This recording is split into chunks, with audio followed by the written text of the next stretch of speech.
আইবুড়ো ভাত পর্ব 3। আজকে আমার আরেক মামার বাড়িতে আইবুড়ো ভাত ছিল। জানি আমার ড্রেসটা একটু বেশি ক্যাজুয়াল হয়ে গেছে, কিন্তু এই ড্রেস আর এই ড্রেস থাকবে না, কিছুক্ষণ পরে তোমরা সবটা দেখতে পাবে। এত বড় বড় দুটো সদস্য মিলে আমাকে আজকে ওয়েলকাম জানালো, আর আমাকে দেখে বৌদি একদম আলমারি খুলে বসেছে আমাকে কোন শাড়িটা পরে আইবুড়ো ভাত খাওয়াবে। আর পুরো আলমারি ঘেটে আমরা একটা শাড়ি সিলেক্ট করলাম, যেটা আমি পরেছি। তোমরা কিন্তু অবশ্যই জানিও আমাকে কেমন লাগছে। গিফটটা না হয় তোমাদের সাথে পরে শেয়ার করব, আগে তোমরা বলো আমাকে কেমন লাগছে।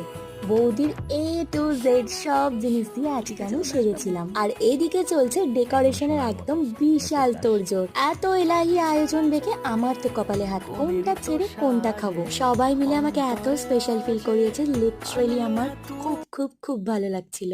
নেক্সট পার্টে তোমাদের সাথে আমি আরো অনেক কিছু শেয়ার করব। আজকের মতন এতটুকুই, আর তার আগে চ্যানেলটা সাবস্ক্রাইব করে রাখতে হবে কিন্তু।